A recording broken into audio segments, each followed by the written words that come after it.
Help ಲೈನ್ಸ್ನ ಹಾಕಿದ್ದಾರೆ. ಎಲ್ಲರೂ ಸಹ ಮನೆಯಲ್ಲಿ ಮಕ್ಕಳಿಗೂ ಸಹ ನೀವು ಇದನ್ನ ಹೇಳ್ಕೊಡ್ಬೇಕು. ಮೊದಲೇನಂತಂದ್ರೆ ಯಾವುದೇ ಸಹಾಯಕ್ಕೆ ನೀವು ಎಲ್ಲೇ ಕಷ್ಟದಲ್ಲಿದ್ದಾಗ ಫಸ್ಟ್ ಮಾಡೋದು ಕರ್ನಾಟಕ ಎಮರ್ಜೆನ್ಸಿ ಹೆಲ್ಪ್ ಲೈನ್ 112. ಅದು ಪೊಲೀಸ್ ಅವ್ರು ಬರ್ತಾರೆ, ತಕ್ಷಣಕ್ಕೆ ಪೊಲೀಸ್ ಬಂದು ನಿಮಗೆ ಸಹಾಯ ಮಾಡ್ತಾರೆ. ಎರಡನೇದು ಮಕ್ಕಳ ಸಹಾಯವಾಣಿ. ಮಕ್ಕಳಿಗೆ ಏನೇ ತೊಂದರೆ ಆಗಿರ್ಲಿ, ಯಾವುದೇ ತರ ಅನಾನುಕೂಲ ಆದಾಗ, ಬೀದಿಲಿ ಬಿದ್ದಿರ್ಬೋದು ಮಗು, ಅಥವಾ ಎಲ್ಲೋ ಒಂದ್ ಕಡೆ ಗ್ಯಾರೇಜಲ್ಲಿ ಕೆಲಸ ಮಾಡ್ತಿರ್ಬೋದು, ಯಾರೋ ಕರ್ಕೊಂಡು ಹೋಗ್ಬೋದು, ಯಾರೋ ತೊಂದರೆ ಕೊಡ್ತಾ ಇರ್ಬೋದು, ಮಕ್ಕಳ ಸಹಾಯವಾಣಿ 1098. ಉಚಿತ ಕಾನೂನು ಸೇವೆಗಳ ಸಹಾಯವಾಣಿ. ಈಗ ನಾವು ಯಾವುದೋ ಒಂದು ಕಷ್ಟದಲ್ಲಿದ್ದೀವಿ, ಲಾಯರ್ದು ನಮ್ಗೆ ಸಹಾಯ ಬೇಕು.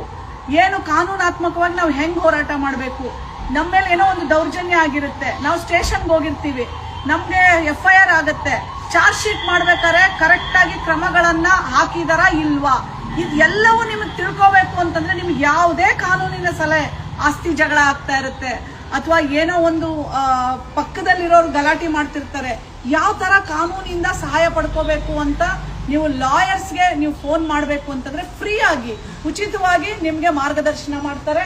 ಉಚಿತ ಕಾನೂನು ಸೇವೆಗಳ ಸಹಾಯವಾಣಿ ಬಂದು 1510. ಮತ್ತೆ ಹಿರಿಯ ನಾಗರಿಕರ ಸಹಾಯವಾಣಿ. ನಾವು ಎಷ್ಟೋ ಕಡೆ ಹೋದಾಗ ಹಿರಿಯ ಜೀವಗಳು 60 ವರ್ಷಗಳ ಮೇಲ್ಪಟ್ಟ ತಾಯಂದಿರು ಬರ್ತಾರೆ ಸಹಾಯಕ್ಕೆ. ಮಕ್ಕಳು ಹೊರಗೆ ಹಾಕಿರ್ತಾರೆ, ಆಸ್ತಿ ಎಲ್ಲ ಬರ್ಸ್ಕೊಂಡು ಆಚೆ ಹಾಕಿರ್ತಾರೆ, ನೋಡ್ಕೊಳ್ಳೋರು ಇರಲ್ಲ, ಬೆಡ್ ಮೇಲೆ ತಾಯಿನ ಬಿಟ್ಬಿಟ್ಟು ಹೊರಟೋಗಿರ್ತಾರೆ. ತಂದೆ ತಾಯಿ ವಯಸ್ಸಾದವ್ರಿಗೆ ಯಾವುದೇ ತರ ನಿಮಗೆ ಸಹಾಯ ಬೇಕು ಅಂತಂದ್ರೆ ನೀವು 1090ಗೆ ಕರೆ ಮಾಡಿ.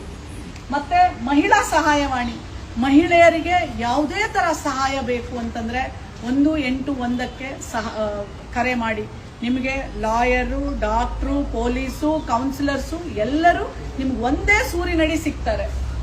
ಸೈಬರ್ ಸಹಾಯವಾಣಿ. ಮೊಬೈಲ್ ಅಲ್ಲಿ ನಿಮ್ಮ ಮೇಲೆ ಯಾವುದೇ ತರ ಅಕ್ರಮ ಅಥವಾ ದೌರ್ಜನ್ಯ, ಬ್ಲ್ಯಾಕ್ ಮೇಲಿಂಗು, ಯಾವುದೋ ದುಡ್ಡಿನ ಫ್ರಾಡು ಏನೇ ಆಗಿರ್ಲಿ 1930 ಸೈಬರ್ ಕ್ರೈಮ್ ಸಹಾಯವಾಣಿ. ಆ ನಂಬರ್ಗೆ ಮಾಡಿದ್ರೆ ಮೊಬೈಲ್ ಮೇಲೆ ನಡೆಯುವಂತ ಯಾವುದೇ ದೌರ್ಜನ್ಯ, ಬ್ಲ್ಯಾಕ್ ಮೇಲು, ಫ್ರಾಡ್ ಕೇಸು ನೀವು ಸಾಲ್ವ್ ಮಾಡ್ಕೋಬಹುದು. ಸೊ ಇಷ್ಟು ಸಹಾಯವಾಣಿ ಮನೆಯಲ್ಲಿ ಪ್ರತಿಯೊಬ್ಬರಿಗೂ ಗೊತ್ತಿರಬೇಕು. ನೀವೆಲ್ಲ ತಿಳ್ಕೊಳ್ಳಿ.